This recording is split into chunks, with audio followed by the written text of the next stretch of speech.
What's up, guys? This is George from Team SDKs coming at you with a Nekroz deck profile for the November 9th, January ban list. So, this deck is considered to be dead in general, but it's really strong in its power plays due to the fact that they left Trishula, they left us all the 6 Jews. But besides that, this is post BOSH, which means that we do have Infinity, we do have Twin Twisters and Notice. So, this will be a little bit of a different, more conservative part of Nekroz. So without further ado, let's get into it. With our generalized, engine of Nekroz, we have triple Valk because, we've got some limited cards in the deck. Double Kloss. I don't play 3 because it just gets a little bit too cloggy and it doesn't come up as much where I need to search all the mirrors out.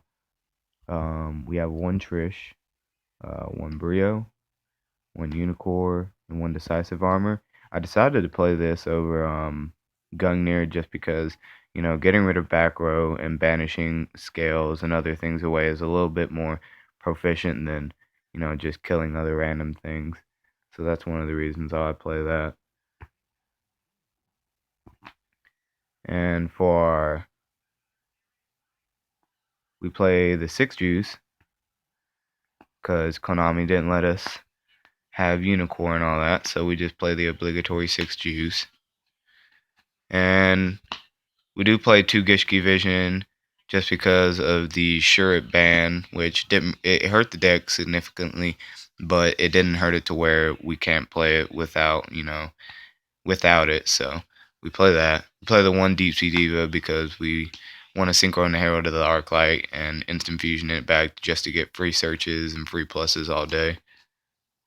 We play 1 Great Sorcerer of the Nekroz and 1 Dance Princess because getting back your Brios and Colossalus and all the stuff that you banish for summoning Trishula or Decisive Armor is very important. And Great Sorcerer just because you can draw off a Valk and then add another Valk. That way you're protected for next turn. We play 1 Gem Knight Sapphire for our Brilliant Fusion target because I had a Garnet, but then I went to a regional and sold it and then kept the Brilliant Fusions and so Seraph Knight, and I forgot that I needed the Garnet. So I'm just playing Sapphire, and it doesn't really matter because you can still instant fusion this back or Emerald summon it and then make it another Emerald, so it doesn't really matter. For the Perform Mage engine, we do play Double Damage Juggler, 1 Hat Tricker, and 1 Trick Clown. I'm highly considering bumping up Damage Juggler and Trick Clown up to 2, and then Damage Juggler up to 3, due to the fact that the Damage Juggler plays do come up more, and since we're playing in a post-BOSH format, Trick Clown does come up, making Infinity and Rafflesia and other generic rank 4s, so I'm just finding space to make another way for Trick Clown to be in the deck, so that probably we will have an updated deck list for that. Moving on to the spells, we play triple Upstart because consistency is a thing in 37 card deck theory, and Upstart's just good in general. We play triple Brilliant Fusion. If you're wondering why I won triple in this, it's usually dead after the second one, but another thing I like to do off of it is if I decide to keep the Seraph Knight on board and don't decide to cycle it off for a Trish, it's good just to put the Seraph Knight in attack position, and if you draw into a dead Brilliant Fusion, you can either pitch a Brilliant Fusion off of it to make it 23, which is significantly big for an opponent to deal with, and or you can always Emerald the Seraph Knight and the Garnet back to make another Brilliant Fusion play. So that does come up fairly well. And we're still playing 6 mirrors. Definitely thinking about cutting mirror down to a smaller size due to the fact that Trish is not a very big play anymore. Well, it still is, but it's not more as prevalent as before when you had Shurit to, cycle through those plays and then mirror and summon Trish. So might cut cycle up to 3 and put mirror down to 1, but for right now, 2, 2, and 2 has been working really well. Instant fusion, playing 2 of those because Norden is too good, and instant fusioning back the clowns and in any part of your engine because we play a crap ton of rank level 4s is just ridiculous plus going into Infinity with Trick Clown and Unicorn is super, super strong because your opponent, I've tested this deck a lot against Pepe post BOSH, and the only thing that this deck really loses to is notice. So one of the things I might incorporate in the deck is just maining 2 Twin Twister. It's just finding space, but instant fusioning back like a Trick Clown and having something else on board, as well as having Brilliant Fusion and having 2 Jews in hand, is like usually game over for your opponent because you just summon Unicorn, you Trish them, you make Infinity. You also do a lot of different plays. You can make Valk, you can get draws, and still end up with like 2 to 3 to 4 cards in hand by the end of your turn if you don't kill him that turn. But generally, you're gonna kill him that turn if you just draw like Brilliant Fusion and 2 Jews and any other Nekroz cards. It's just ridiculous. And then we play the one Preparation Arise just because it's prep. It's super good. It adds you your Brio adds you your Nekroz spells from grave back to hand. Moving on to the extra deck, we play our 112 Ultimate Zolkin. Not really anything. Not really convenient. It's just a 12 target.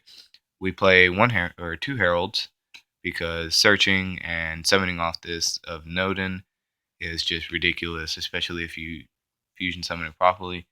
And we have our 1 Seraph Knight. I'm waiting for my DT1 to come in the mail. We play 1 Norden because we can always recycle this back with Emerald and other things. We play the 1 Emerald because it's too damn good. We play 1 Infinity because Infinity is just ridiculous in this deck. Nova to get into Infinity. Tolmias, the 1 Castel, which I'm thinking about putting Castel up to 2 just because of the fact that it's just super good against a lot of other decks and just castelling a lot of scales away and castelling a lot of big things away, along with trishing their stuff away. It's just ridiculous because you just run them out of resources. 1 diamond, 1 dweller because going against anything like BA or anything just kind of just is too good. Plus, it makes all your Nekroz monsters just infinitely bigger to punch over Dark Destroyers and stuff like that. 1 Direwolf, definitely considering putting him up to 2 because Solemn Notice is the thing. If I don't draw in a Twin Twister, I can just bust out a rank 4 like it's nothing. 1 Trapeze Magician just because we want to OTK our opponent. And I understand that this is 14. I'm still waiting on a Pallades and Artifact Durandal, which I'm still debating on whether I want to run Pallades or Durandal or just bumping up Direwolf or Castel up to 2. But definitely we'll have a deck list coming out for that in the future. On to the side deck, we have supposed to be 2 Denko Sekka. I'm waiting on another one to come in the mail. But Denko Sekka, just because, back row kills this deck, and if you just shut off the back row and go off on them, you just generally win. 3 Maxi, because Maxi is going to be ridiculous next format, and it's too good. Double Draw and Lockbird, this card right here. If you manage to draw and lock, say you're going against Pepe and you're going first, or they're going first, and you draw and lock for them on the resolution of like a monkey board, a Draco Slayer, a Skull Crobat Joker, they have to work with what's in their hand as of right then, because they can't draw cards, they can't add cards. So Gee Turtle, Lizard Jaw, everything like that is dead.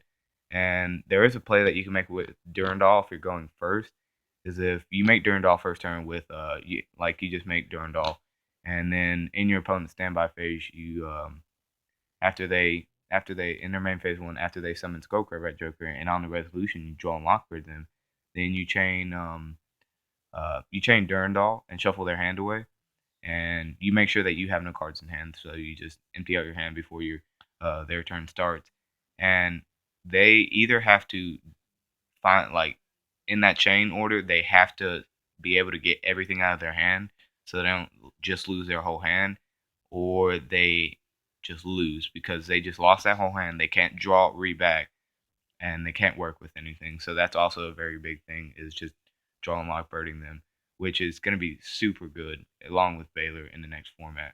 1 Raigeki because I didn't have space in the main for it. Double Twin Twister. This will be a double. I will be cutting MSTs. But for right now, I'm waiting on those to come in the mail. So I'm playing two MSTs just for locals and other things like that because convenience, and I had two just laying around. One warning, because this is a very big thing. I will be playing double. This is not supposed to be Iron Wall. These are supposed to be Royal Decrees. So I'll be playing two Royal Decree, and I'm debating on whether I run a one run Fairy Wind or not, because it's you know it's either Fairy Wind or Valor, but they're both very good cards. They both have their own merits due to the fact that Valor stops stuff like Pendulum Wizard, but Fairy Wind also does burn damage and gets rid of any type of floodgates. Like if they flip Decree on you, or they flip Iron Wall on you, or they just set up scales, and you're just like, I have nothing to get out of this if they do anything, and you just drop Fairy Wind on them. It's just like I just lost all my floodgates and I lost my scales, so now I have to recover from that. So it's either that or Valor for one of the MSTs. So it's very lenient on it. It just depends on what your preference is for those kinds of things. And for the last card in the side deck, we're playing one Grand Horn.